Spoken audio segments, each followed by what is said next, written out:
Hello! Today, something different for me. For the first time ever, I have bought a set of wheels for my bike directly from China. These are taking just over 4 weeks to arrive from China. Now I'm going to open the box and see how it goes. Okay.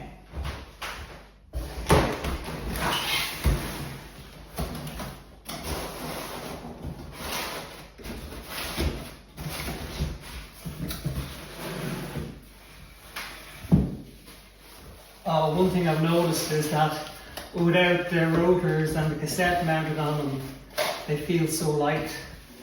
Here we go. Oh, slightly nervous doing this. Really hoping this is what. Okay, so front wheel here. So it's the Farsport's EVO 5. These are the 50mm deep ones. I've gone steel spokes, steel bearings. But certainly looks great. The one good thing about the process of buying from China is that the price they quote includes delivery and my local taxes and duty. So that's a big deal as well. Okay, now I'm going to try and install the rotors, install the cassette. I'm going to initially set them up with TPU tubes and GP 5000 clincher tires in 30mm wide. Okay, wish me luck. Okay. Now at this stage the wheels are set up and I'm after riding them a few times, and so far I'm very happy. They look great.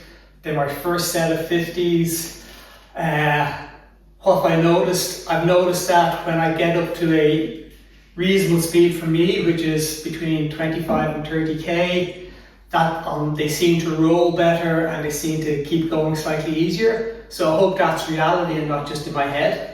Now, I'd just like to talk about the few issues I had in getting the wheels roadworthy. And I stress none of these issues had actually anything to do with the Farsport wheels themselves. They'd all to do with the components and setting them up. First of all, let's start with my GP 5000 Continental clincher tires, 30mm. My intention was to set these up with clinchers and TPU tubes, because tubeless can be hassle-some. And in the past, my experience with tubeless tires has been very difficult to get them on and off the bike, and I don't want to get caught on a country road on my own in the middle of winter and not be able to change the tire. So I put on the first GP 5000 onto one of the wheels, went on reasonably easily. I may have used one tire lever, just the last little bit. So I said that's great. I'd be easily able to change that myself on a country road. Pumped it up, perfect. I said excellent, very happy with myself. Then I went to set up the next wheel, and this is where the problem started. I realised that even if you buy a pair of tyres, they can be different. It was extremely difficult to mount the second tyre. I had to force it on using tire levers. I ended up slightly scraping some of the carbon with the amount of effort I needed. I did eventually get it on, but in the process I punctured the TPU tube I had underneath it, because it took so much brute force and effort to force the GP 5000 on. Now this was disappointing because it meant for me I couldn't use this setup, because I need to be able to change my tire on the side of the road without too much difficulty. So what happened? Well, in my shed I had a set of GP 5000 28mm tubeless ready tires. These tires. So I decided to give that a try. Farsport had included a set of valves in the package, so that was great. I put the valves in, but on the first tyre, no tyre levers. I got them on by hand, drilled. This is brilliant. I then got out my track pump to inflate them. They inflated so easily, just like I was inflating a tyre with a tube in it. I thought, this is incredible. I've never had a tubeless setup like this. I left it aside, came back the next morning, and there's still lots of pressure in it. I would have ridden it.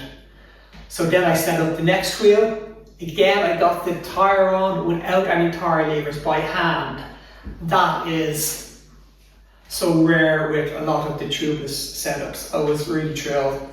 Again, it inflated and seated brilliantly, very easily, great. 24 hours later, there was still pressure in both tyres that I could have ridden on. This was out sealant actually in it. So I'm really, really happy with that. I've since put 60 mil of sealant in them both. Now the next issue I had was that I thought lock nuts for holding on the rotor would come with the hub. They didn't, so I had to order them in, and that delayed me by about a week waiting for them to arrive, but that was no problem. Next issue was the rotor. So nothing to do with Farsport. When I put the rotor on the rear wheel, I was trying to set up the disc brakes. I put in new pads at that time, so I cleaned everything out, did everything perfectly, followed every YouTube video I could, but there was an ever so slight bend in the rotor, and this is a brand new rotor I just bought in. So what I ended up doing was taking the rotor off my old wheel, putting it on, and it worked perfectly. So again, those issues, nothing to do with Farsport, all to do with the related products. Also, to put on the rotor, I had to buy a bottom bracket tool. So I bought one from Park Tool, their BBT 69-4. And what issue had I got? Well, firstly, it went on fine, but when I started to torque it towards 40 Newton meters, I got some fraying or breaking or coming away of the metal on the teeth here. Really disappointing. This should be a high quality tool, and I need to be able to torque it to 40 Newton meters. But I'm going to need to get a new tool for the next time. All in all, wheels have been easy, no problems with the Farsport, what they've supplied, everything great. Other issues and learning curve has been with the other components I had to use in them. So would I recommend them? Am I happy with them? So far, yes. I've only cycled hills and flats on them. I haven't been up the mountains yet, so I don't really know how they are descending fast on the mountain road. But hopefully in the next week or so I'll get to try that out. Now it's time to ride these wheels, and what do I actually think about them now that I've spent the money, put the effort in and got them rolling. Well, the first thing, and probably the least important, is I think they look great. I think they look brilliant on my bike, very happy with how they look. And the free hub isn't too loud either, which is definitely an added bonus. But cycling isn't all about looks. At this stage, I've really only two main things to talk about. First of all is comfort. I'm now riding 28mm tyres, measuring 29. Previously was riding 30, measuring 31.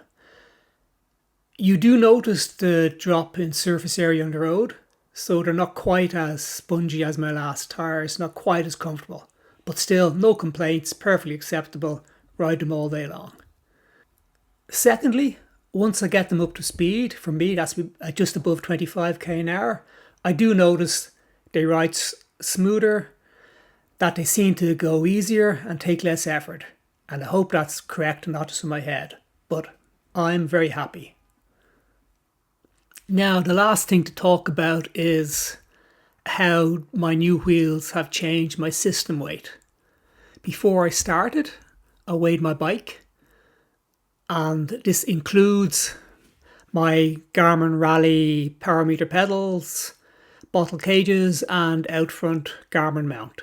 So originally weighed in at 7.9 kgs, and with the new wheels from Farsports it has dropped down to 7.45 kgs. So I'm very happy with that, and I hope that when I'm out on the road I will really notice the lower rotational weight of the wheels, and that these turn out to be a good purchase.